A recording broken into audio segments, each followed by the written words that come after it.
Hey, my name is Dylan Woodcock, and these are the do's and don'ts of AP research.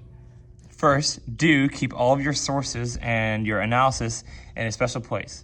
As you guys can see in the research records file, I have all my annotated bibliographies, my list of my sources, and other important analysis pieces like my surveys and my experiment information. Don't fall behind on Coach Blythe's deadlines. The deadlines that he gives you for your sources and for pieces of your project are to make sure that you don't get overwhelmed near the start of April or near the end of the Christmas break.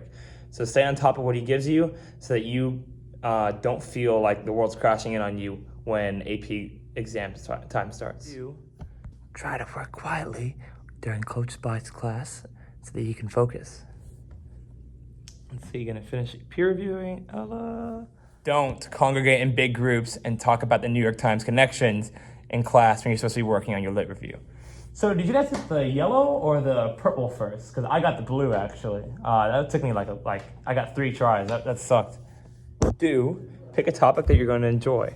Near the end of the year, you're going to be getting seniorized anyways.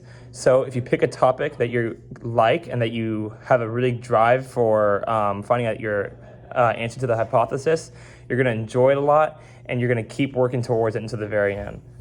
Don't act like the word count is too high for you to manage.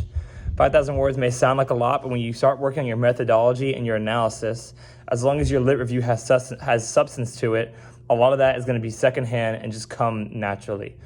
And eventually, you're only going to be really adding close to 500 words to meet that mark.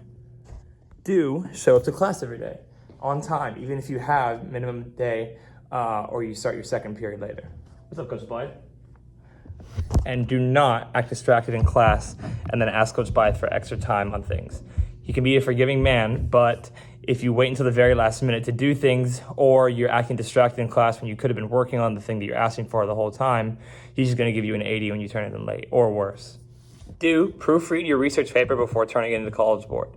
This one's pretty simple. Just make sure that you go through your checklist of everything you need to include in your research paper, especially your sources at the very end, and compare it with other example research papers that Coach Blythe has given you throughout the year to make sure that you at least have all the sections and information that you need to get that 5.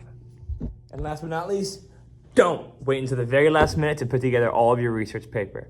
Putting it together throughout the year allows you to have a coherent methodology and lit review that makes sense and adds up together. If you do it in the last 2 days, none of it's going to make sense, and it's going to sound really jumbled and jambled together.